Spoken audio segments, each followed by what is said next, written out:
go through life doing things badly. Racing's important to men who do it well. When you're racing, it's life. Anything that happens before or after, it's just waiting. Matt Williams got a brilliant start from the third row of the grid. He's gone, he's hit him, he's straight off at the chase. And a half-second lead. Oh, with the sizzling car in the background. He has it. Oh, he's round, he's round on the last lap. There's a massive, massive accident. Next to the inside, what a move, what a move.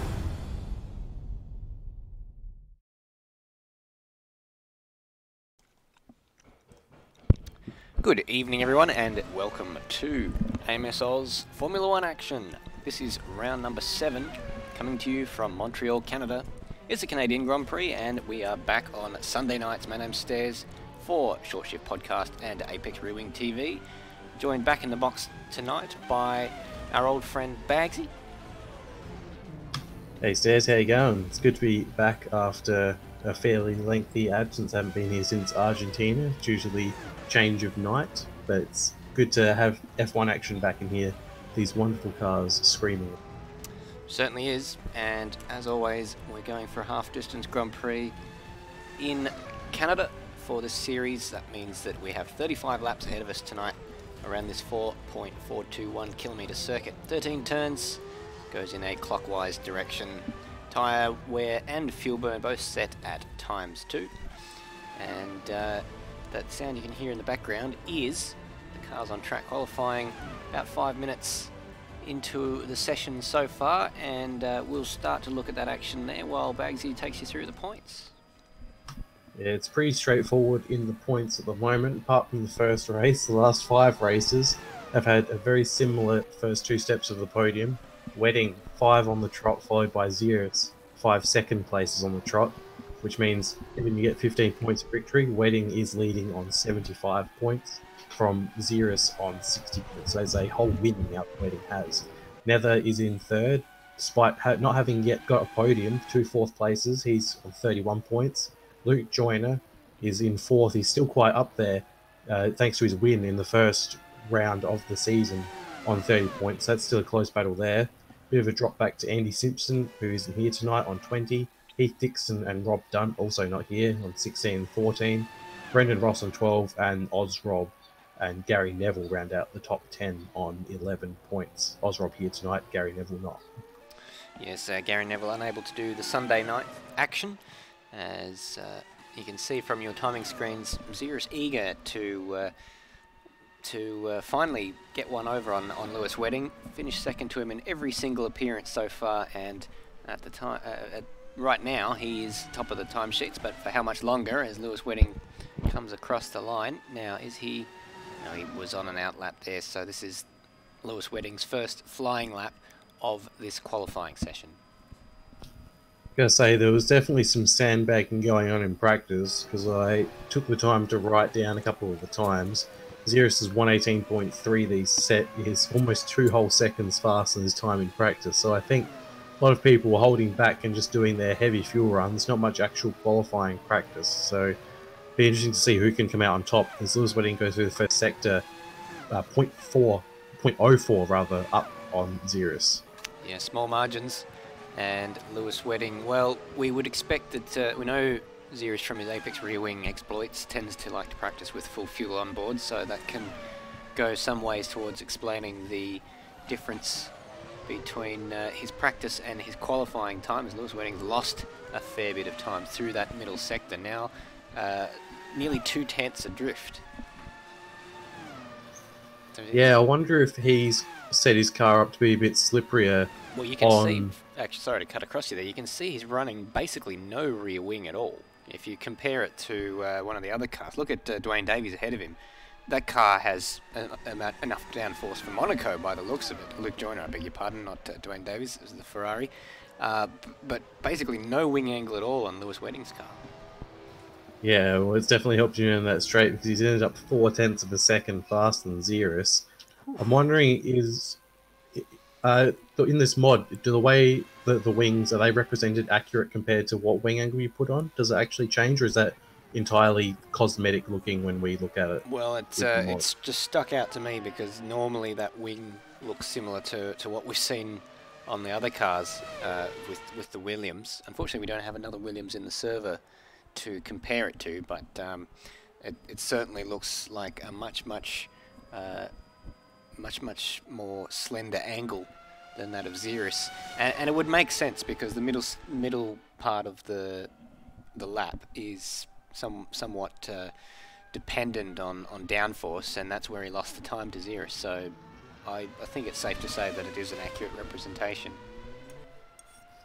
There you go. Well, it's going to be interesting to see how they stack up against each other during the race. We've seen, at least in the first few races that I commentated, I am less privy to what happened in the previous 3, but they do like a different setup of cars. Xeris often making the harder tyres work, Wedding unable to make them work as well as Xeris can, and vice versa, Wedding much better on the softs than Xeris is. So they take two distinctly different philosophies into how they set up their cars, but remarkably they're still relatively close. Xeris is still finding a bit of time. He's he's a tenth and a half up through the first sector, and the downforce that he's carrying obviously paying dividends through there. He's made a mistake on that lap though, so he has backed out of it and back into the pits.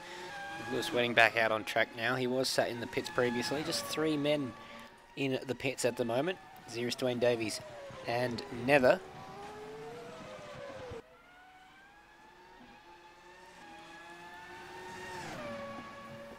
Looks like Wedding is the first person out on... sorry, I'm incorrect. Jamie Snow is also out on the fast lap. He's currently in 3rd, but down on his PB and a fair way off the 2 leaders. He's 7/10 of a second off of Xeris and almost more than a second off of Lewis Wedding. Wedding a very long way ahead at the moment. Yeah, just the 8 runners in this service for the time being. So, unfortunately, the change in day has had a few casualties. You were mentioning to me before, prior to the commencement of the broadcast, that we've had over 20 competitors in this series, but a lot of one-offs and people who haven't been back, unfortunately. So in any one single race, we haven't had more than about 10 or 11. Yeah, 25 people have competed so far. Several of them, 8 of them, have only posted up DNFs. One of them being Dwayne Davies, though, who is here tonight, currently running in 5th, just behind Matt Williams. It's actually very close between Matt Williams, Dwayne Davies, Ozrob and Nether. They're all within about 7/10 of a second of each other. So it's going to be a race of 2 parts by the looks of it, and that is similar to what we saw in Argentina, with the Jamie Snow somewhat in the ballpark of the 2 leaders in Lewis Wedding and Xeris, as Lewis Wedding's now 2/10 up on his provisional pole time. So it might be a bit late for Xeris to experiment with his setup, but one would think that he's got to try a lower downforce setup, or he's going to be an absolute sitting duck to Lewis Wedding on the straights.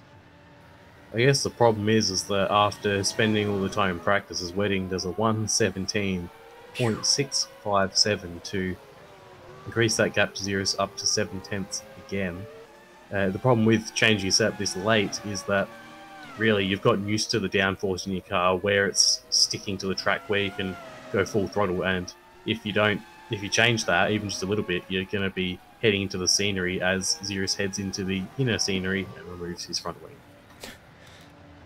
And just about to catch the replay of that, and that is unfortunate for Xeris. We saw Lewis Wedding was chipping away at his personal best and looking like he was on target to improve on the lap that he was on. So it's a tale of 2 fortunes, and Lewis Wedding still going fast. He's in another 2/10 up. I wonder how his tyres are going to handle this very, very low downforce setup in the race itself. It may well end up paying dividends, or it may not. As I basically say nothing with one sentence. We see them use it, as we said before, they use different tyres, so Wedding might struggle to make it on one stop like Xeris will presumably do. Yeah, but if he does end up making it a 2-stop race, if he's got this sort of advantage of about a second per lap, then you know, he'll be you know, he'll have 35 seconds in hand over Xeris, and should quite easily be able to win on a two-stop strategy if Xeris were to go on a one-stop strategy. Indeed, and this is a very short pit lane transit time, because not only do you get to attack the entrance to the pits because it's straight ahead instead of taking the final chicane, also you skip essentially the whole first corner and most of the second corner too. It's much less of an angle to go through the second corner, so I think it might be the shortest pit lane transit time of the whole season. I wouldn't be at all surprised if Lewis has taken all of that into account, and that has gone become a factor in the way that he set up his car. Seeing it's certainly becoming a 3-horse race for the podium, which that's convenient because there's 3 spots on it.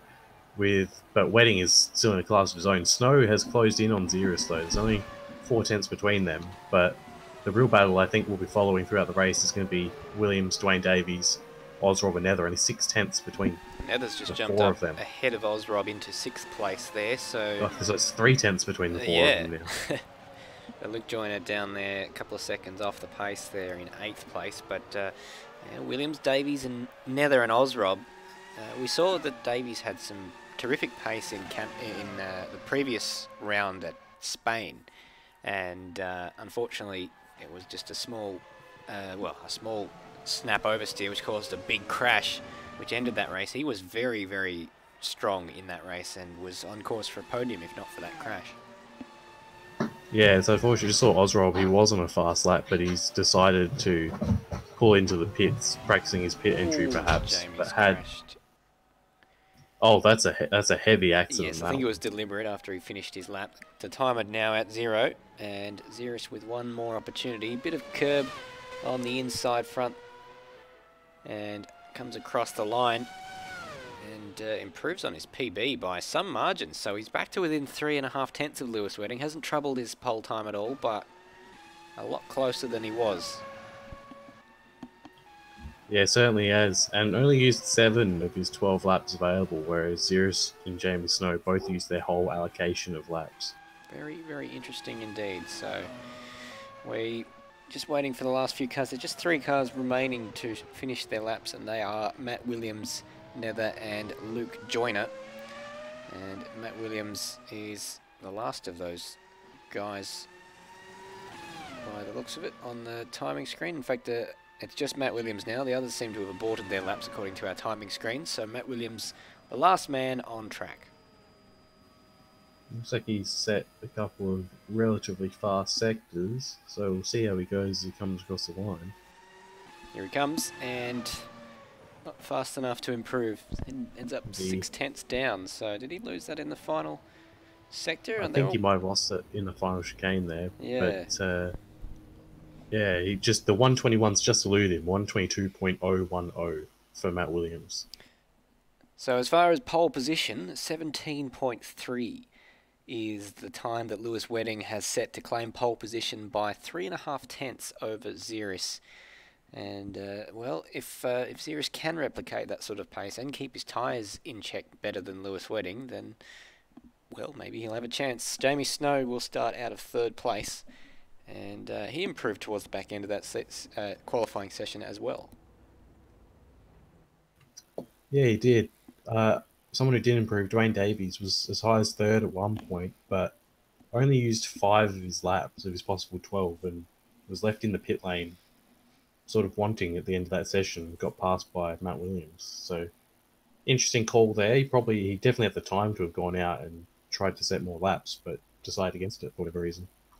Well, it's he's smack bang in the middle of the field, and there is going to be a very interesting midfield scrap over the minor placings, presuming that, well, 4th place probably what they're hoping for, so long as nothing crazy happens to the front 3, who seem to be a lock-in for the podium if so long as they keep their car facing in a straight line.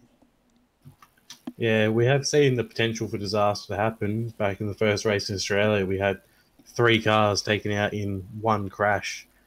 out of turn 11. So it's certainly possible, especially at the start when they're very close together, if a safety car comes out, for there to be accidents that take out one or more cars. They are fragile cars. We do have the damage set to 100%, so got to be careful. And the walls are close around here. It's similar in that regard to Albert Park, so there is a bit of a fear from our side as well that we could end up with not too many cars circulating. And, well, it would only be fitting that it's you and I that call a race like that. But, we'll try not to think of that as a bad omen. We'll hope for the best in that regard. Indeed. And to be honest, it's one of those things where it's hard to tell what's going to happen, because Monaco had 7 people start the race, had 7 people finish the race. Which was remarkable. Probably, it's the track that you think the most incidents, the most crashes out would happen, but people respect the walls around Monaco. I do have the horrible feeling that because Canada is like Melbourne, it's a road circuit, it's a street circuit technically that is public road for the rest of the year, not hugely used public road, but still public road nonetheless. And the walls are narrow in some places, a bit further away in others, but people just don't have the respect for them like they do at Monaco, and it could end extremely poorly. It may well do. Well, we're going to take a quick break, and I guess we'll talk about our predictions and the like after this quick break. And well, don't go anywhere.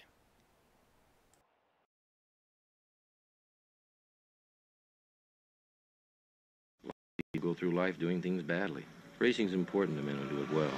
When you're racing, it's life. Anything that happens before or after, just waiting. And it's lights out and away we go. It's a great start from Sebastian Vettel. We come up the inside. They run, but the Red Bull Racing man has got through. The champion's done the job. They're all gone. Tanner's off. McLaughlin's off. Make room. Richard Petty and Dale Earnhardt. There's another 7-time champ. Jimmy Johnson wins his 7th NASCAR Sprint Cup championship.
Welcome back.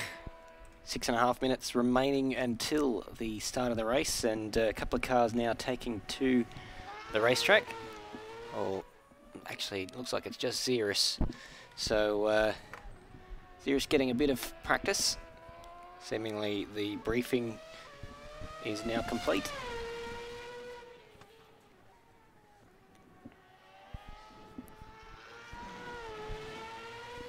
Yeah, briefing is complete. Drivers are going to go out, do some reconnaissance laps, practice their pit in, very importantly, practice their starts. We had my Mitch temporarily join the server and then immediately leave, so may have come in, seen the times that were posted and decided that wasn't quite for him. Yeah, well, we saw him on Thursday night. He was part of the action in the Porsche Cup series, so he'd be more than welcome to join in. But of course there is a big spread, so if he does join in, he may well be fighting over that 4th, 5th, 6th and 7th battle.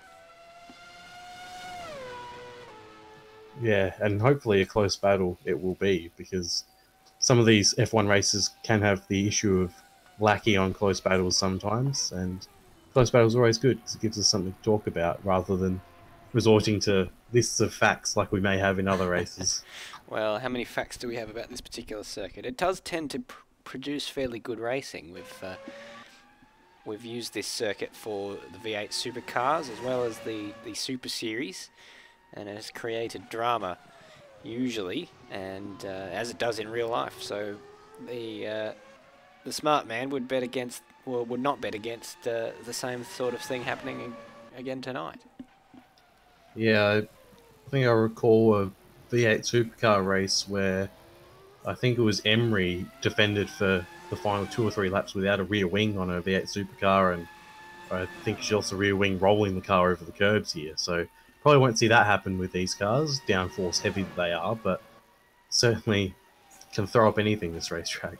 Yes, as we see Jamie Snow coming in to practice his pits and smartly getting that thing stopped just on the line. It can be a bit tricky with this one because you end up going deeper into the corner before you brake than you would normally if you were taking the racing line, which can sometimes be a little bit of a distraction if you're following a car that's going into the pits. Oh, I've just Lime Mitch has joined the server in a Minardi and headed out, and quite promptly at the first real corner he faced had a quite diabolical accident that severely damaged his car.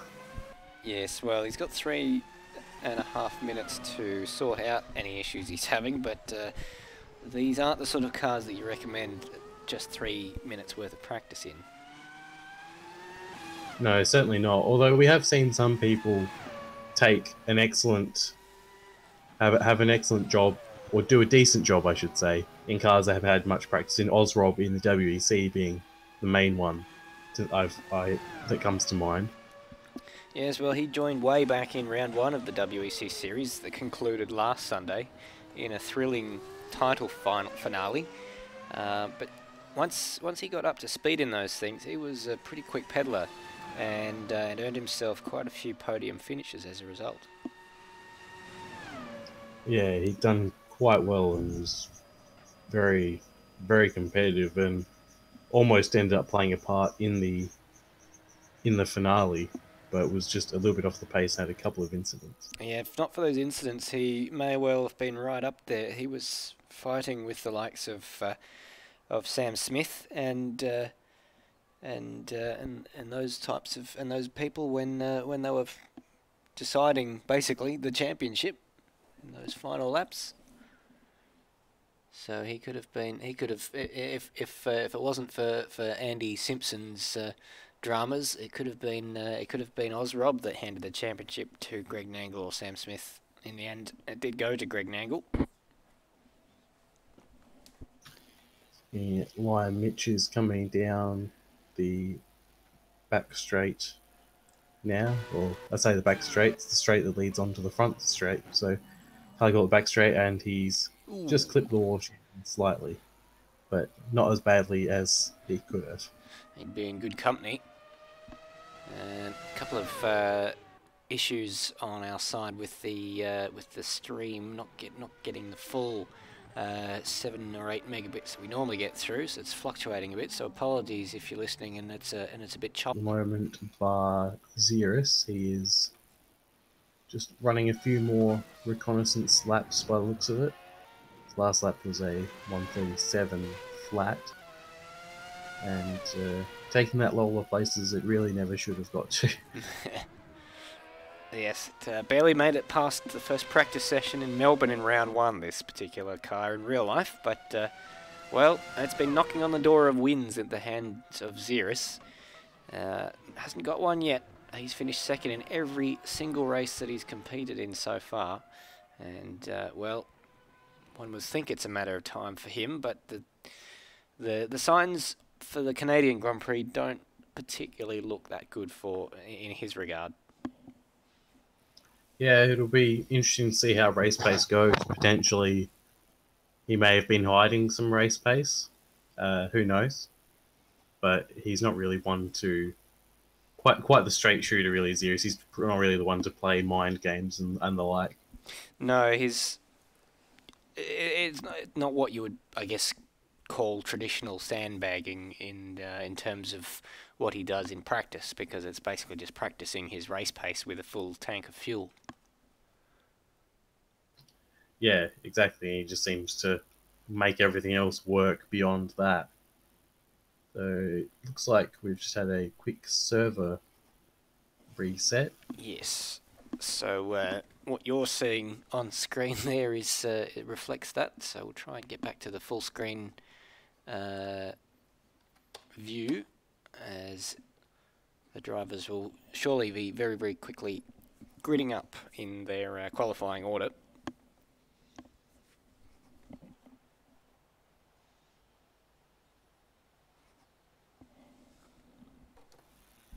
As we quickly advance through the sessions.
Apologies for the delay in the broadcast there. We're still experiencing some technical issues on our side, which is causing a bit of a sporadic stream. So hopefully we get that rectified prior to the race, but looks like it seems to be running well at the moment. But as I say, that the bit rate drops to 0 and then back up again. So we'll try and persevere. Still looks like we've rolled over into a second warm-up session, so hopefully that gets pushed forward to the race start itself very shortly indeed. Looks like everyone is ready. We'll be heading over to the race session in about 30 seconds.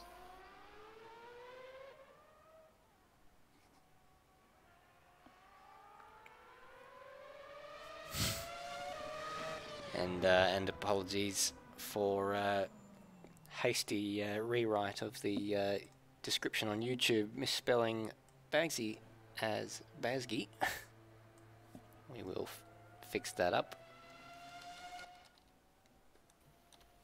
It's not the first time that my name's been spelt wrong. Won't be the last.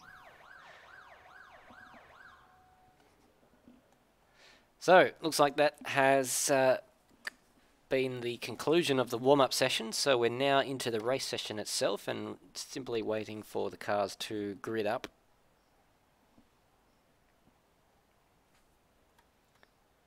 Obviously no rush, as it were, because of the fuel that they've got on board. They don't want to burn any more than is necessary on the line. Don't want to have those tyres cool down too much either. No, but they do get the opportunity, of course, to warm those tyres up with the warm-up lap to the grid.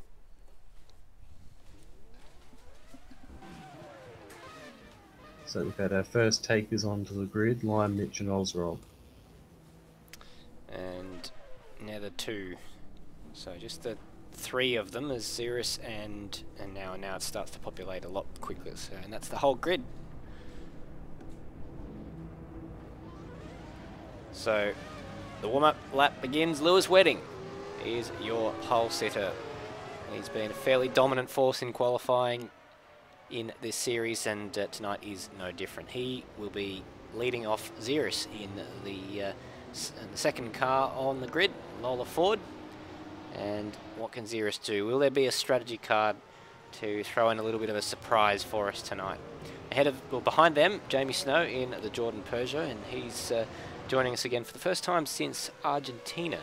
His one and only appearance in this series, where he finished 3rd, and looking pretty good for a similar sort of result tonight. Matt Williams starts in 4th place, and He basically defied all of our commentator predictions in the Spanish Grand Prix last time out by finishing third. Before that, 2 DNFs, so he certainly found the consistency in the previous race. Can he continue that form tonight? Dwayne Davies, who was really quite quick at the Spanish Grand Prix, and if not for a crash in the middle of that race, that he could have, what could have been for Dwayne Davies, potentially a podium for himself. But 5th is where he lines up tonight, ahead of Nether in the 6th place Benetton Renault, and he finds himself in 3rd in the championship with just a handful of well, just 1 DNF, and every single race apart from that he's scored decent points, so look out for him to do the same tonight. Osrob starts in 7th place, and his first appearance in this series since San Marino back in round number 4. He's done 3 of these races so far and finds himself in 9th in the championship, tied on points with Gary Neville, so he should put some distance between himself and Gary, with Gary not being here tonight. Luke Joyner starts in 8th place, the only other race winner apart from Lewis Wedding in this series, would you believe? And that was back in round 1 at Albert Park in that highly attritional race. And Lime Mitch and the Minardi Hart, a late joiner, didn't qualify. He will start from the back of the grid. The first race in these cars for Lime Mitch too, so it'll be interesting to see how he goes. He's doing quite well at warming up those tyres. Hopefully he is a bit more circumspect into the first corner. Yeah, it'll be a baptism of fire for these cars. There's really no way to ease your way into it. They are very difficult to drive, and any kind of result, I think finishing the race is an achievement with these particular cars. Well, the lights are on and we're about to go racing here in Canada for 35 laps, round number 7. Lewis Wedding gets away well, but he's challenged on the outside by Xeris, and Jamie Snow having a look around the outside, but it's Xeris with the whole shot into turn number 1, and they all check up a little bit, but Xeris has got through into the lead, Bagsy. Yeah, it was a good start from Xeris. Too much wheel spin from Lewis Wedding, and he just wasn't able to get off the line. He's under attack from Jamie Snow. So Matt Williams runs across the grass on the inside of that chicane. He's going to be under threat from Osrob, and he's been passed by Osrob already. Dwayne Davies lost the pace. Oh, Osrob and Matt Williams have hit, but it hasn't caused too much damage. They haven't lost time. Matt Williams doesn't attempt to pass because he knows he'd have to hand that back, but to check them all up means Nether's going to have a shot at Dwayne Davies and gets past him, and Matt Williams is going to try to get past Osrob a bit more cleanly this time. And Lime Mitch back there has he's just tagged the back. There goes Lime Mitch, and he's spun out of the second chicane now, so the Ferrari's line astern there in 7th and 8th place. Well, what an astonishing start. All sorts of action still kicking off. Oh, and the Ferrari's going either side now of Nether. That was dangerous. And we haven't seen the other Ferrari re-emerge off the screen there, so he must have had a spin, Luke Joyner, that was, in the second Ferrari. He was out of control and didn't brake anywhere near early enough and went so deep that he disappeared from the camera, but he is still there, but behind Dwayne Davies now. Meanwhile, Xeris comes across to complete the first lap of the race, in the lead from Lewis Wedding by about 1 second, and Jamie Snow hanging on to the back for the time being as well. So Xeris, this is his time to shine if he was indeed hiding his race pace, and well, now is the time to show it. But of course, Lewis Wedding running a much slipperier setup, we believe. And what sort of challenge can he mount? It's going to be hard for him to stay with Xeris through this technical part of the racetrack, but once he gets down to the straight, if he's anywhere near close enough, he should be able to blast past that Lola Ford. Yeah, I think Xeris's game plan was step 1, beat Wedding off the line. Step 2, get away from Wedding so he can't get that slipstream. As they come down to the hairpin, he's got the gaps closed through it was a second at the start of the lap, now it's 0.7 of a second, so phase 2 of the plan is not going as well as Xeris would have liked, and Wedding is going to be just on the very edge of the slipstream. He's going to get a little bit of help, which is going to become a lot of help by the time he gets to the chicane, and he's going to be right on him for a go into turn 1, I think. Yeah, it's very tricky to get the pass done into this Wall of Champions chicane, but turn 1, a much more viable opportunity to pass. I don't think he will be close enough on this particular occasion, but he's stayed with him, and on the previous lap, has taken around about 3 or 4 tenths of a second out of the advantage that Xeris had over it. Just to note, Nether has got past Ozrob into the final chicane and has managed to keep ahead of him. At the same time, Matt Williams missed the final chicane, took a trip across the, well, not grass there, but he took the shorter way, may have got a track cut from that as well. Yeah, so we'll look out on that. Matt Williams' lap time has appeared on our screen, so maybe he didn't get the track cut. But we know that has been an issue whenever we've raced this particular circuit at other parts of the in other seasons. Track cuts have been an issue, so we'll watch Matt Williams with interest. But now we've got Lewis Wedding locking up into the hairpin, very, very, very close. It might have been Xeris actually locking up, but that's a lot closer than it was about half a lap ago. Yeah, I think it's going to be job done. Wedding's already in the tyre tracks. He's already pulled out. He's blasting past Xeris, but Xeris can have the inside. Xeris. Oh, he tries to give up the corner, but Wedding just slows down a lot more than Xeris was expecting, I think.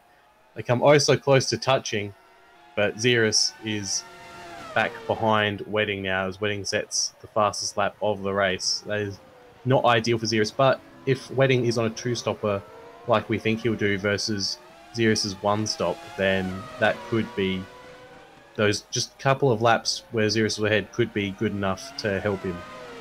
Well, we will find out, and now this is where Xeris really needs to be able to hang on to Lewis Wedding, but it doesn't appear as though he's able to, so Lewis Wedding just with phenomenal grip considering what we believe is a very, very low downforce setup. But at the moment, pulling away, and the gap nearly out to a second already. Potentially a smaller fuel load for Wedding as well. Might be. That could play into it indeed, yeah. So that would explain how he was able to close in. And look at the way he rotates the car at the hairpin. It's almost like he was losing control of the rear, but it just rotates so quickly. And he's able to just pull away, given the very thin wing on the back of that Williams. Yeah, it's almost like he's got just a big lever for his handbrake, like Ken Block in one of his drift machines. It's just the way he rotates like ours. Oh, Jamie Snow in the background has hit the wall there. Yeah, we just saw that in the back of shots. So Jamie Snow will be hopefully not nursing any damage. We think that, well, we think that we know, I should say, that it's 100% damage. So it doesn't take much of a hit to knock your steering out in these cars. This is an interesting thing on the gap between the top three and the rest of the field. Jamie Snow is 4 or 5 seconds off the lead, and there's a 16-second gap back to Matt Williams behind him. So just shows that massive pace difference between the top three and the rest of the field. Matt Williams is getting closed in on by Nether, though, who's just broken away from Ozrob. And Dwayne Davies to Matt Williams is still a fairly close battle. There's only 10 seconds between a lot of them. Well, it's interesting because now Lewis Wedding almost has a pit stop advantage over Matt Williams, depending on how long the pit stop is, of course. But we know, as you detailed earlier in the broadcast, that the pit lane transit time is one of the shortest on the calendar. So that may well play into the hands of Lewis Wedding if he is planning to do a two-stop strategy. Certainly will. For two stops, we will expect them in around lap 11 or 12, which means they'll be about halfway through the stint at this point. For the one stop, around lap 16, 17, 18, depending on how they're wanting to, at which stint they want to be shorter, longer, or the same.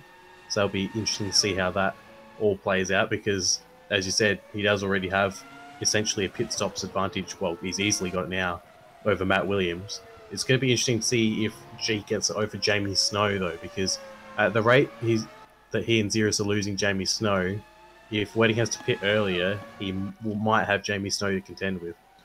And that could be awkward because Jamie Snow is no mug. So, he, I mean, given the speed he seems to have on the straight, he should be able to blast past him on the straights. But if he gets caught behind him in an awkward part of the circuit where he can't get past, like sector 1 or 2, then it could cost him crucial time that may well end up being the deciding factor in this race, but that is assuming that they're on a different strategy from one another. If they're on the same strategy, then it looks very, very good indeed for Lewis Wedding. Yeah, it does. And, you know, that's the thing. We don't know the strategy of these guys until they actually come into the pits, because they obviously keep that information fairly close to their chest, because otherwise commentators like us will just blurt it out to everyone listening, because we want people to be as informed as possible. We do, and that of course can sometimes extend to drivers themselves. We know there are some drivers who, for some reason, decide to listen to us while they're racing. I personally don't think there could be too many things more distracting than that, but nonetheless, that is the way that some people like to do it.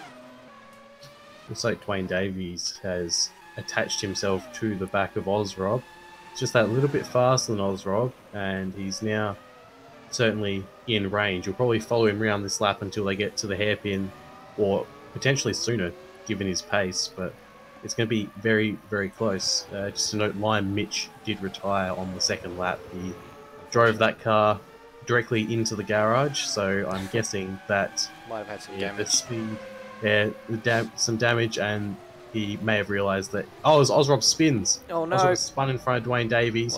Well, He's kept it out of the wall, but that is unfortunate. He's lost that position to Dwayne Davies, and he might lose the position to Luke Joyner. No, it looks like he'll stay ahead of Luke Joyner, but that is unfortunate. Of that incident for Ozrob. Well, that is unfortunate, because it was the closest battle on track, and it was hotting up.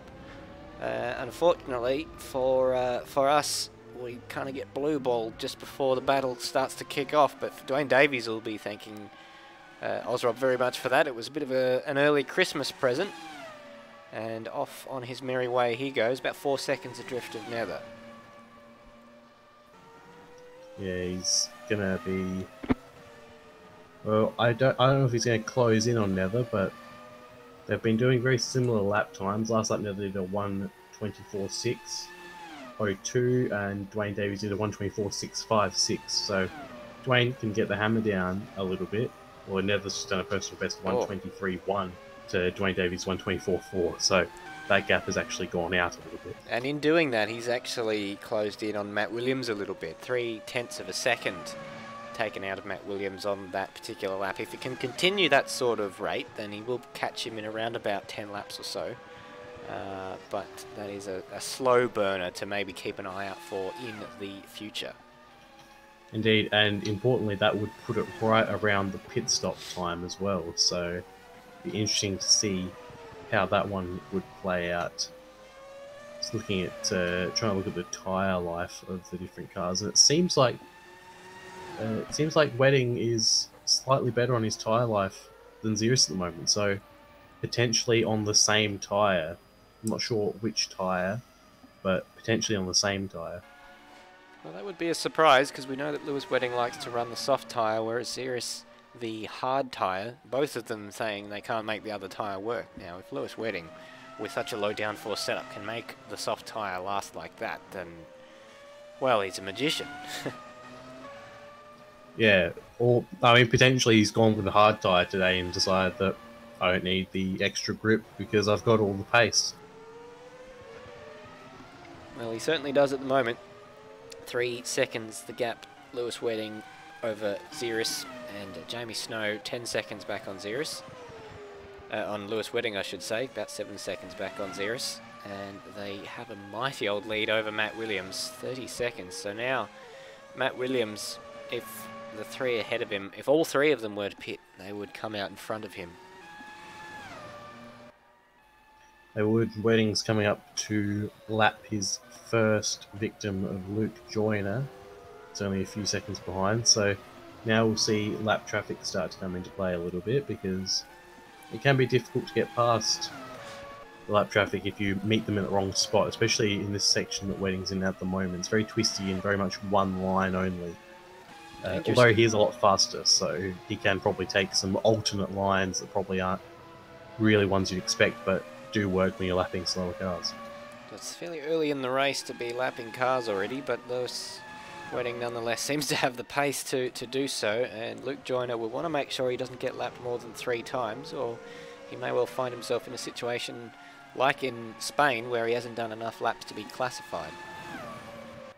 Yeah, it's unfortunate that, although I think with this race being this race is more laps than Spain, as far as I know, by a little bit, so maybe 4 laps would be okay. Yeah, well, it's 90%, so 90% of course, yeah. Of 90%, well, 10% of 35 is 3.5, so you can't do 3.5 laps, so I think it would be 3 laps, the maximum that you can get lapped. But anyway, assuming he doesn't have too many more disasters, he should be able to continue at the rate he's going and only get lapped the 3 times.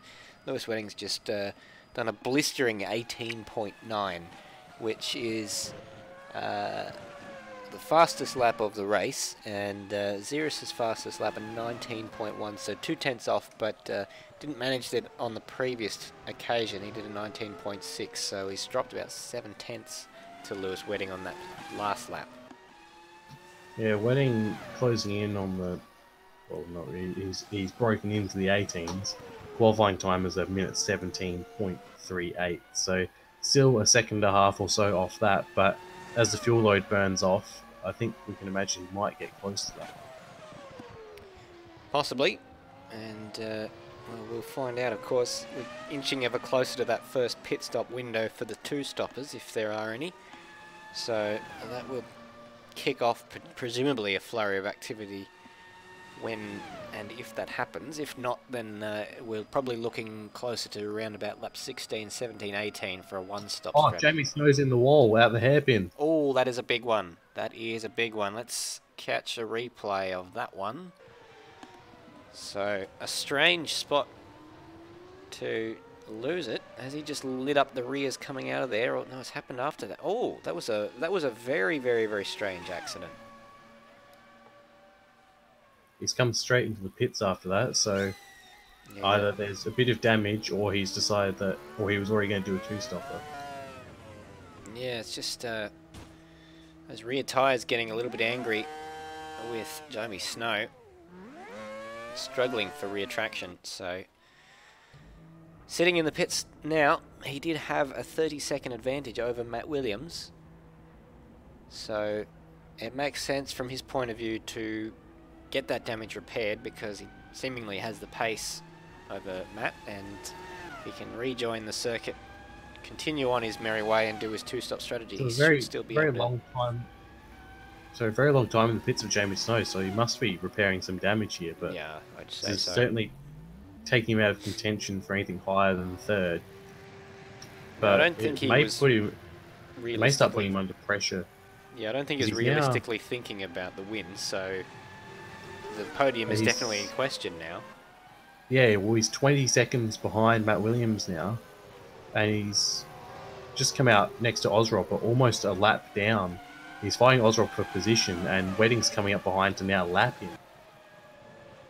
Well, that is a crucial part, because he's not going to get held up too much by Lewis Wedding, given the pace that Lewis is running, and what we mentioned before about Jamie potentially getting in the way of Lewis for Lewis's first pit stop is no longer really an issue with Jamie. No, that's not valid at all. No, not valid anymore at all. But well, if Jamie was able to pull a 30-second gap on Matt Williams prior to the pit stop with 10 or 11 laps, there is time for him to catch up if he continues to be that much quicker than Matt.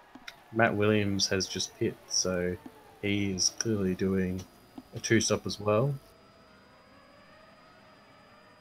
Very interesting. So that would give us a more realistic view of what the gap is between them, having both made their first pit stop. Matt Williams is underway as Snow comes out of the final chicane.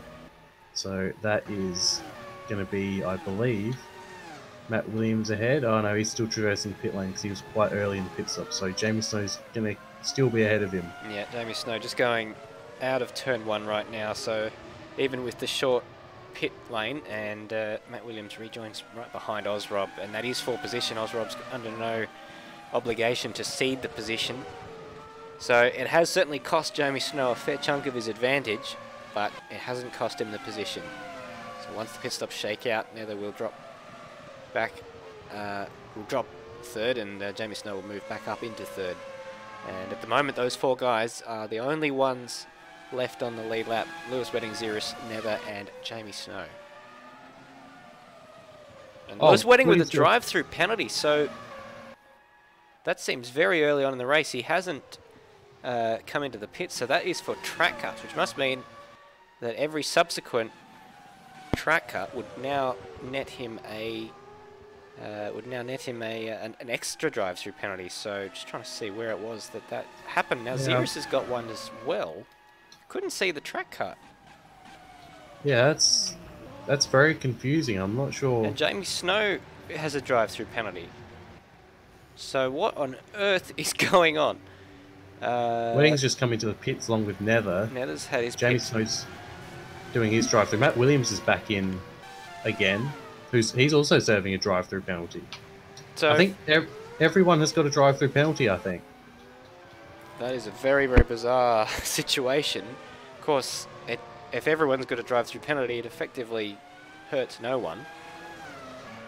But it is a very, very odd scenario. So Automobilista throwing up another curveball for us. We thought it must have been for track cuts. Lewis Wedding's got an awful lot of traffic to negotiate right now, so that's only going to be hampering his progress.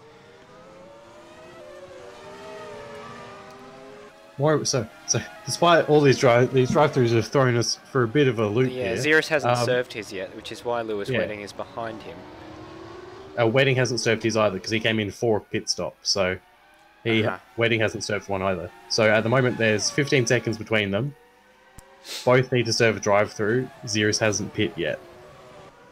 So 15 seconds is the gap now. Assuming that was at 15 laps, so it seems like it's very early for a 1-stop and a bit late for a 2-stop. So it's a strange time to pit for Lewis Wedding, but nonetheless that's what he's done. Obviously keeping Xerus guessing. Xerus has continued on around and hasn't bothered to serve the drive-through on that particular lap. They can only pass the start-finish line 3 times after getting a drive-through penalty before serving it.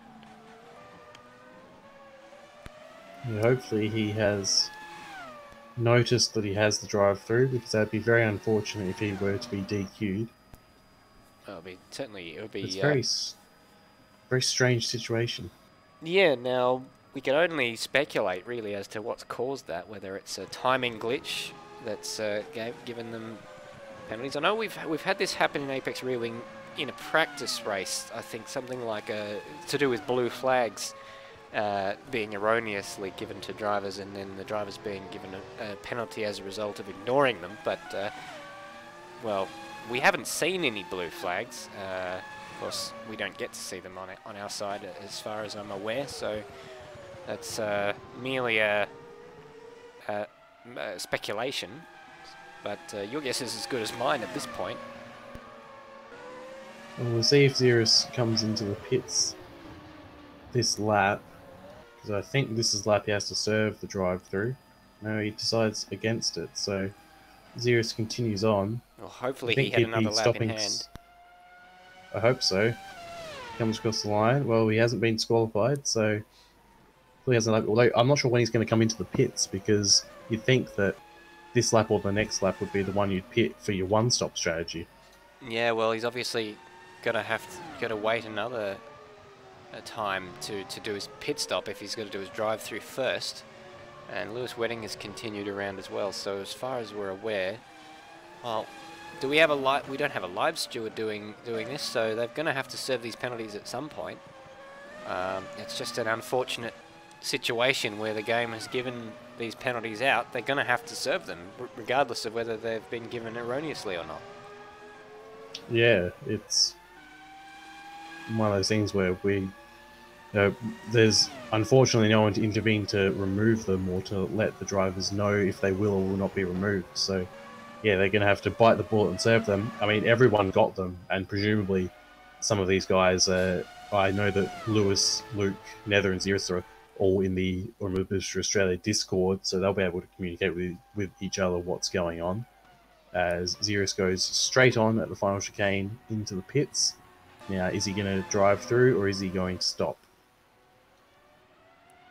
And Lewis Wedding coming up to the pit exit, the pit entry now. Is he going to continue around? No, he has continued around. Xeris has taken his pit stop. So that is an interesting situation because it's going to cause some post-race arguments if there are people who've had to take the penalties and others who haven't taken them. Indeed. And it's also potentially throwing out ideas here that it may have just been a glitch with our timing screens on our side showing drive-through penalties that don't actually exist when someone else potentially got it. Because we've only seen Matt Williams serve the drive-through, as far as I can remember. And did we actually catch the start of that? Do we know he wasn't actually emerging from the pits after making an actual pit stop? And we didn't just wrongly assume that he was serving a penalty? Oh, he definitely went down the pit lane twice. Okay. But well, it's very curious. It is curious. It's thrown us for a loop here, basically. But the long and the short of it is, at the moment, Lewis Wedding leads this race by 13 seconds. Now, we're really not quite sure as to whether he's on a one-stop or a two-stop. And Xeris, we think, is on a one-stop, but Lewis Wedding setting the fastest lap of the race. Again, he's been basically doing that every single time he's come around the circuit. Now, 25.8 in the middle sector to Xeris on a 26.4. So just in that one sector alone, taking 0.5 of a second out of Xeris. So Xeris may well have a better strategy if he's on a one-stop and Lewis on a two-stop, but Lewis has the pace, seemingly, to make that two-stop strategy work. Seeing further back down the field, Nether and Matt Williams. This battle is starting to heat up.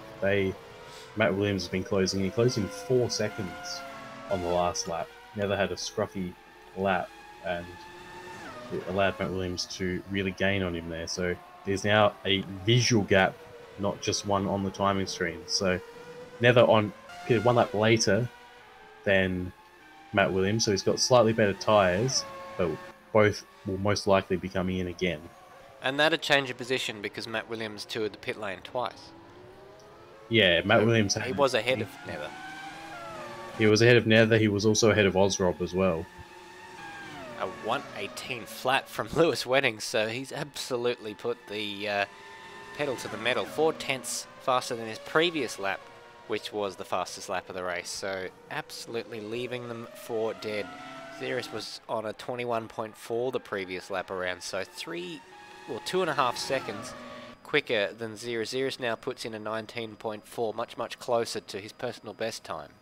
Well, Matt Williams having a look at Nether into the first corner, but decides better of it. But he's still right on Nether. Is he going to have a go into turn 3 here? It would be a very brave man to do that, but he's decided just to apply the blowtorch and try and get Nether to make a mistake. He knows that if he just keeps this pressure up, either Nether's going to make a mistake or he's close enough that the next big straight and the next passing opportunity coming into the hairpin is going to be easy pickings.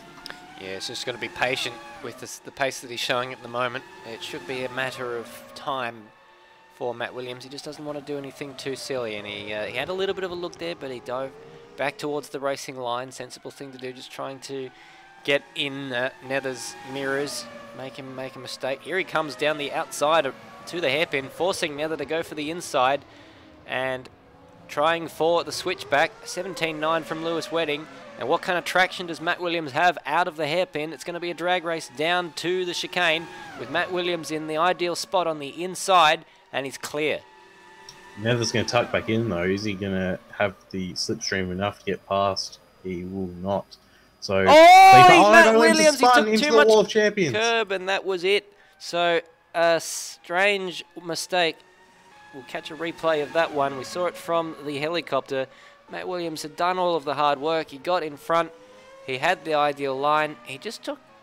It's almost like he just took a little bit of a defensive move into the chicane, grabbed a little bit too much curb. I think he turned in slightly too early and put it straight into the wall of champions. Well, he's in good company, but unfortunately that won't be any solace to him. Yeah, he's also dropped behind Dwayne Davies now, so that's 2 positions lost. The one he just gained on Nether, and Dwayne Davies, who was some 8 seconds down the road from Nether. So he'll be fuming in that McLaren there. Ozrob, I believe, is doing a 1-stopper and hasn't pit yet, because he's still ahead of Nether, who has pit. So, and on some very used rear tyres, that's for sure. The fronts are looking a bit better for him. The rears are very used. So 20 laps on that set of tyres, decent effort for Ozrob. He'll be very fast at the end of the race. And as we speak, he comes into the pits. Here he comes. His last lap was nothing particularly special, and a 26.5. But that's what I guess you would expect with tyres that old. 15 laps will be much nicer to do on the final stint of the race. Nether was about a second and a half, or second per lap faster prior to Ozrob making this pit stop, and that was with him coming under immense pressure from Matt Williams. So it's a long pit stop from Ozrob as well. Here he goes. Yeah, underway. 15 laps of fuel in there is what he'll need. Fresh set of rubber on that car, so he'll be good to the end now. He's the first person to pit that we believe will be good to the end, as Luke Joyner follows him into the pits. So Luke Joyner taking service on lap 20, taking the same strategy, we reckon, as Ozrob. Well, this could be good for Ozrob, because during this phase of the race he'll be faster than Nether with the fresh tyres. Faster than Matt Williams is 2, who we also think needs to stop again, and Dwayne Davies. So potential to jump all the way up as high as 4th, maybe further if there's a mistake from any of the front 3. Just have a look. Xerus is about to come across the line, a full 19 seconds down on Lewis Wedding. Xerus does a 119.2, but that is nothing on the 118.3 that Wedding's done. So despite Wedding needing to do an extra pit stop, he already has that time in hand, and we believe he'll be coming in fairly soon. Yeah, and that wasn't a particularly slow lap for Xerus. That was a 19.2, which was only a 1/10 of a second, less than a 1/10 of a second off of his personal best for the race. So he's lapping pretty consistently, but he just doesn't have an answer for Lewis Wedding, who just seems to be unbeatable around this circuit. Unbeatable in these cars, really. I mean, he's a phenom in these cars. No one has got anywhere near him this whole season, apart from the first race that he DNF'd in. And even then, I believe that was a technical issue, as he dives into the pit lane. We got it stopped. Yeah. Big lock on the way in. Has he got it stopped? We won't find out until he leaves the pit lane. Now ignore the sign on your screen there that said drive-through penalty. We reckon, well, we came to the conclusion that it must have been a glitch on our side that the drivers didn't see. But that's a quick stop. Yep, not much fuel needs to go in there. Xerus is right on it. Xerus might actually get ahead of him. We'll see, as Wedding is touring along at 100 k's now. Xerus is doing over 200 into the first corner, so Xerus is going to be ahead, but he is going to have a very, very small gap to Lewis Wedding. Xerus exits the second corner, Wedding exits the second corner. The gap is 2.5 seconds. So given the pace that Wedding has, and we've seen him pass Xerus fairly easily on lap 4, I think this is going to be an easy one for Wedding to do in the next 11 laps. He's got plenty of time, so he can afford to be patient. Certainly can, and we have seen this split strategy between the two before. I believe it was the last time out in the Spanish Grand Prix where Lewis did the 1 stop and Xerus the 2 stopper. Said at the time that it was an error. Lewis Wedding didn't actually put enough fuel in for the start of that race, which forced him onto the 2-stop strategy. And, well, I guess we'll find out from the man himself whether it was an intentional gamble on strategy today. But even though he's behind on track at the moment, you would expect that he has the pace to make this work. And that is, of course, assuming that Xerus does not need to make another pit stop. Indeed. Having a look at the field, there's a 22-second gap between Ozrob and Nether, so they're going to come out almost exactly the same point on the track when Nether takes his pit stop. Dwayne Davies and Matt Williams in between the two, as Luke Joyner has had a spin in the final corner. Matt Williams has gone deep at the hairpin, so lots of people taking some interesting lanes. Well, does Nether come in on this lap? He continues around. So another lap for Nether on those tyres, and aiming to make that final stint as short as he possibly can, so that he can attack Ozrob, or defend Ozrob, depending on whether he comes out behind or in front of him, with fresh tyres, and the fresher the better. Indeed. Matt Williams closing in on Dwayne Davies. That gap is back down to a second. We saw what happened last time Matt Williams came upon Dwayne Davies. Didn't go the best for him. No, but he... Oh, sorry, no, that was not... that was Ozrob and Dwayne Davies. Matt Williams had come across Nether, and then it went forward. Yes, but he did do a pretty good job of getting past Nether. It was just the next corner after that. He probably had a sigh of relief and thought, whew, got the job done, off I can go. And just that momentary lapse in concentration causing the error. But Matt Williams seemingly much faster than Dwayne Davies at the moment. Previous lap around. 1:19.4 for Xerus, a 1:18.2 for Wedding. The gap is now less than a second, and Xerus went deep into the first corner. So Wedding is filling his rear vision mirror, or rather his wing mirrors. No rear vision mirrors on these cars, you'll just see an airbox. But he is under attack, and I think this will be a swift execution. Yeah, this is taken over from Matt Williams and Dwayne Davies as the closest battle on the racetrack. Less than a second separating them as they come through the middle sector. And Lewis Wedding, just a man in a class of his own tonight. Xerus obviously well ahead of anyone else on the racetrack tonight, but Lewis Wedding is just a step above. Dwayne Davies dived into the pit lane before Matt Williams got a chance to overtake him, unfortunately. But we may get to see an overtake here because Wedding is closing.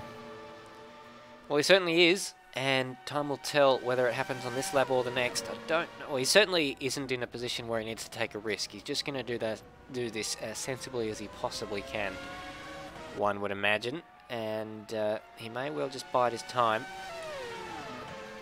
on that lap at 18.5. With that as well, Jamie Snow takes his final pit stop, so Xerus and Wedding have lapped the entire field at this point now. That is how far ahead they are. So it's a lonely old race for Jamie Snow. Apart from that spin, he hasn't really been too troubled in third place. He still has an advantage of, we think, about 20 seconds over Nether, according to a timing screen. It is fluctuating though as I look at it. It's going down to 15 seconds. So once that stabilises, I still expect that would be a fairly healthy gap to fourth place.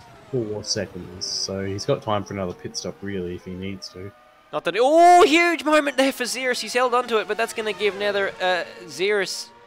going to give Lewis Wedding a huge run down the inside at the hairpin.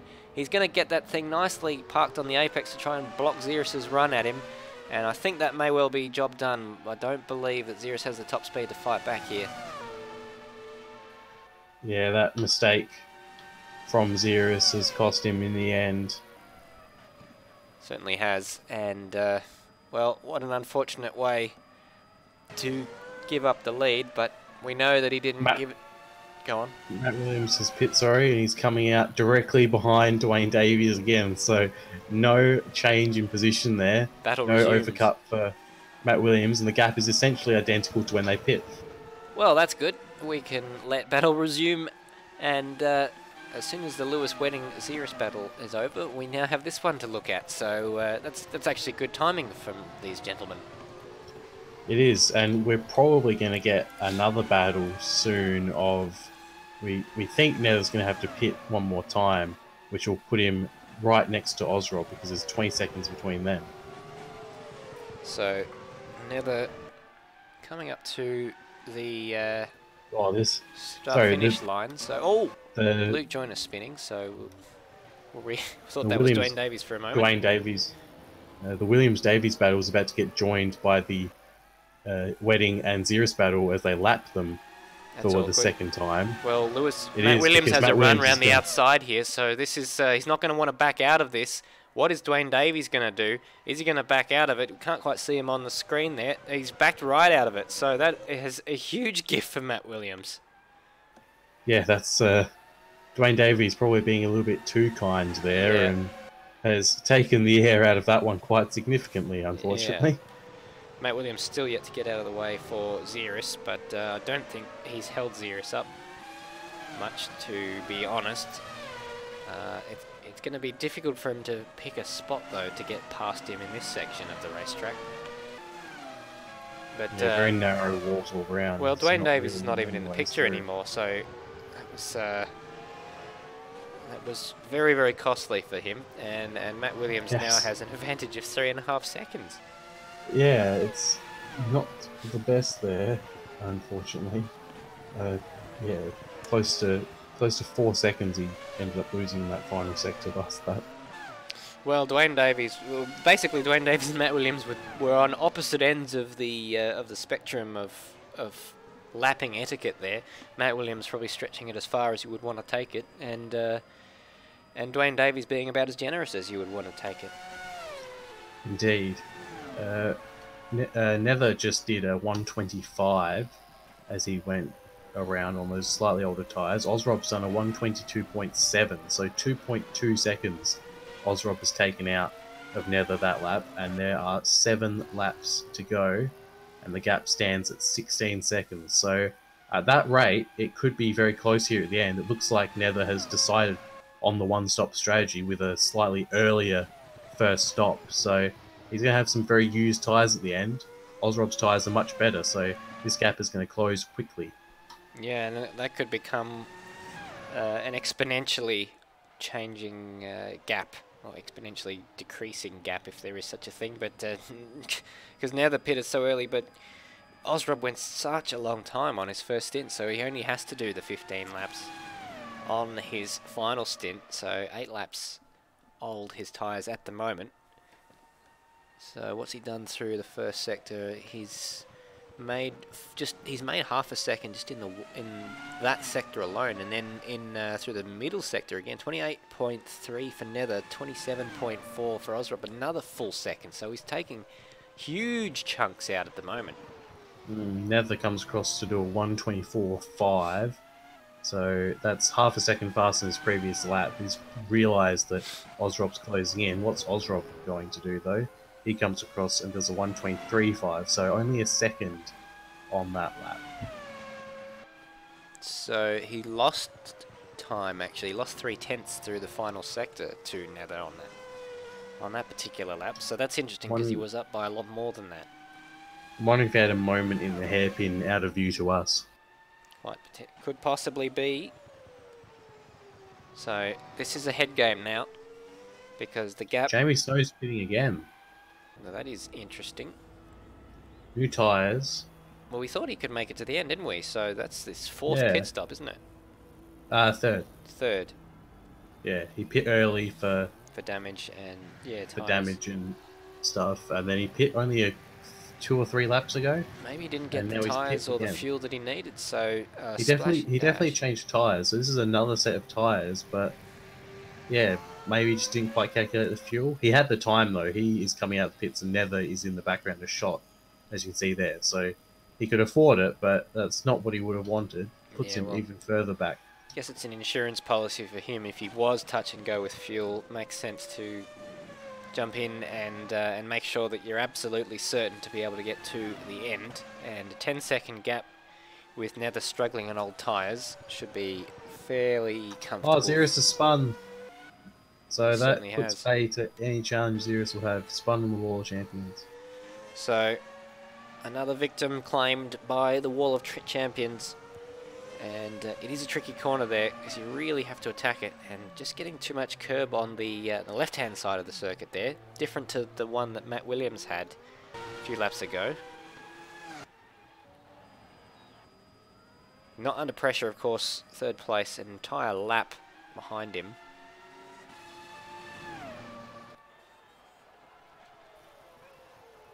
So what's the gap seems between? To be stabilising this gap.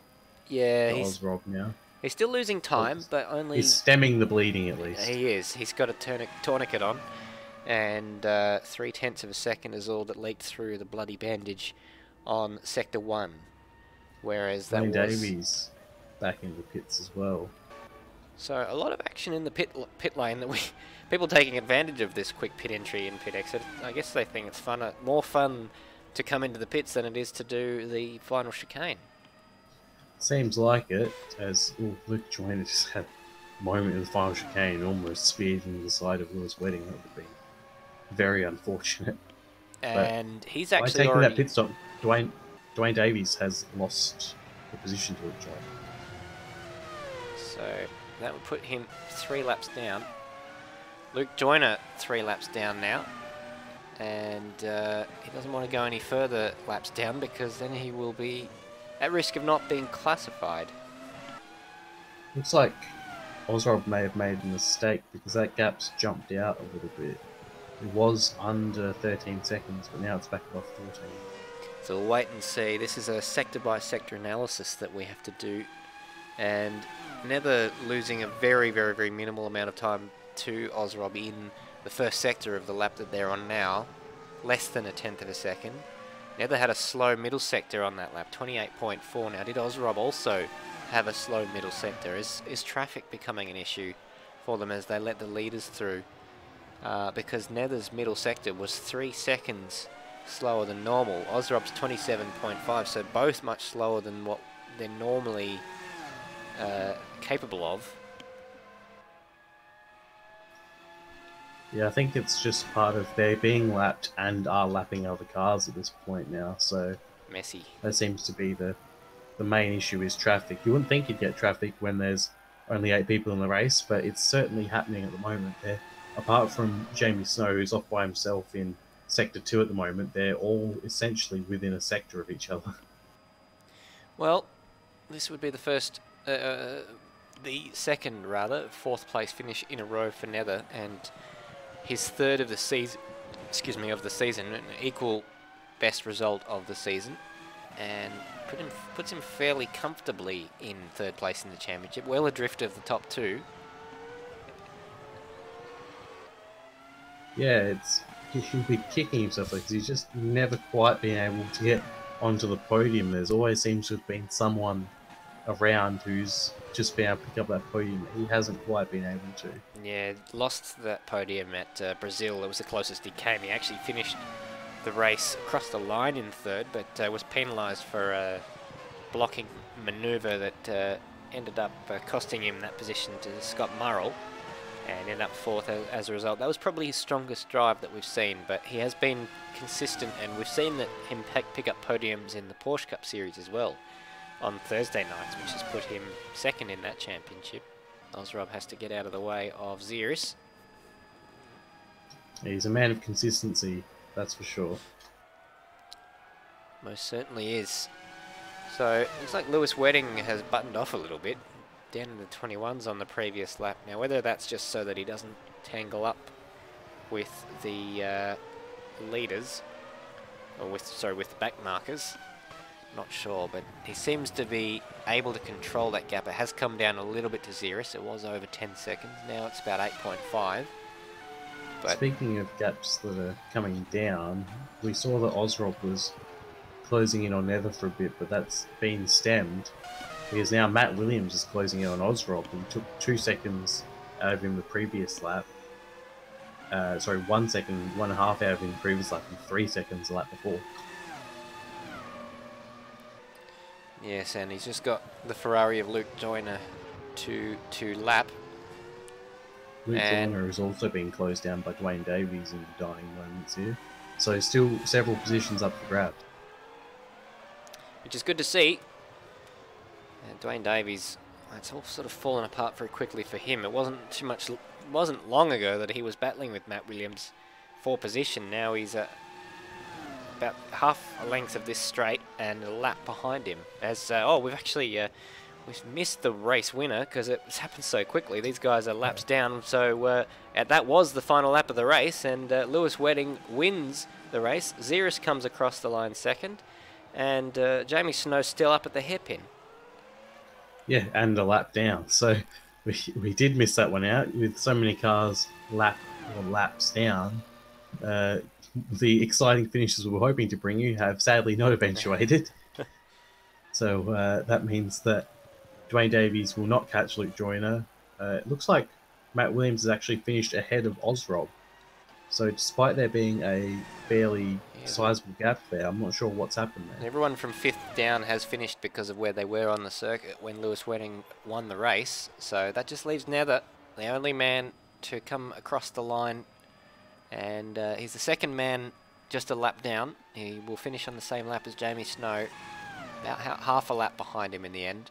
Matt Williams was lapped a second time, so he is the only man 2 laps down in 5th place. Ozrob 6th, Luke Joyner 7th, and Dwayne Davies 8th. So what did I'm Ozrob? Not sure why. Ozrob crossed the line a long time before. Well, not a long time before, but several seconds before Matt Williams did. But he's been scored. Matt Williams actually been scored ahead of Nether as well after Nether has come across the line. So I'm not sure what's is that something to do with drive-through penalties or something? Because yeah, that's put Matt Williams back on the 1 lap. So there's some very strange things going on there that we'll have to analyse post-race, because from where I was sitting, Matt Williams was behind those 2. Yeah, he definitely was behind them on track. So I'm not sure what the go is there, but it will certainly be looked at later, I'm sure. It doesn't affect the main podium positions, though. And I'm sure we'll be hearing from those guys very soon. But yeah, that's not... It's curious, to say the least. Well, together with that and the drive-through penalty thing, we've seen Automobilistas throw some strange things at us tonight. But anyway, no doubting who the winner was. Lewis Wedding. Another race controlled from start to finish, seemingly. Was it your intention to go for the 2-stop tonight from the start? Yeah, it was a bit of a toss-up between the 2, and then I thought I did a little bit of running last night, and it seemed the 2-stop was a bit faster lap-wise, and I wanted the better tyres towards the end. Didn't get off to the best start, but I think where the race for me was won and lost was after my first pit stop. I was just a lot faster than Xeris was on his older tyres. Even though it was only a couple of laps, I mean, before I pitted, I think the gap was only like 5 or 6 seconds, and I come out and it was 11 or 12. So I think those couple of laps on the fresher tyres sort of gave me a chance, and then obviously come out behind him, but it wasn't too big of a gap. Well, there you go. So in the end, you passed him twice on track, and of course that was on the second occasion because Xeris made a little bit of a mistake, which allowed you to get up alongside. But from where we were sitting, it looked like you had quite a skinny wing. Now, was that just the way the car shows up in Automobilista, or did you have very, very little downforce? Well, I had fairly little downforce, but it wasn't as low as it could be. There's an upgrade that people can choose from. There's a high and low upgrade for the rear wing for, I think, most cars. It doesn't affect the car's physics in any way, but because obviously Montreal's a low downforce track, in real life I was like, well, I'll just sort of mimic it a little bit and whack that on. But yeah, I think my wing, I had about 13 or 14 at the front and 19 at the rear. So it was pretty skinny, but it wasn't like Monza crazy spec or anything. Fair enough. Well, that is your 6th win of the championship so far, 6th in a row. So pretty decent championship for yourself so far. Congratulations on yet another, extending your championship lead to 18 points. Thank you. Turning our attention to Xeris. Well, you got a pretty good start, and it seemed like you didn't really have an answer for Lewis Wedding with him on the 2-stop strategy, but tell us about your... Excuse me, tried to get that sentence done before the sneeze. Tell us about your race. Gesundheit. Thank you. Yeah, obviously I got a really good start off.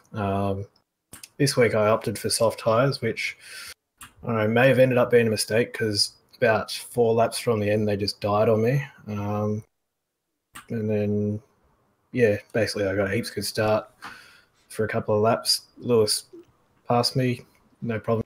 started crawling away, I decided, yeah, he's probably on a different strategy. I'll let him go a bit. And then got caught in traffic.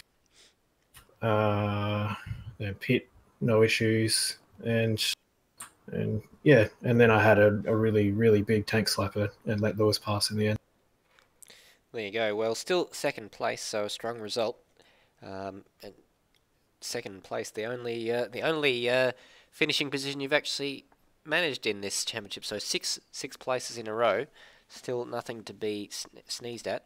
Halfway through the race, we got a notification showing that every single driver had got themselves a drive-through penalty. Now, we're assuming that that wasn't what you guys saw on your screen. I don't believe I got one, but I did see everyone else get one. Very, very odd. Well, that's something for us to get to the bottom of. Turning our attention now to third place man, Jamie Snow. You've just your second race in this particular championship and third place in that one as well.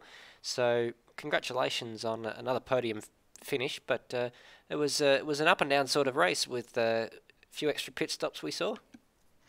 Yeah, my race was a little bit all over the place tonight. I had a bit of a mishap just before my first stop and tagged the wall coming out of the hairpin. Just got a little bit too excited on the throttle. Then after my first pit stop, I actually copped a drive-through. I had Lewis behind me for maybe about half the track, and was trying to find somewhere to let him pass. And before I even had a chance, I copped the penalty. So, that is what it is. And then my last stop, I actually forgot to take. Well, my second last stop, I forgot to take tyres. Uh-huh.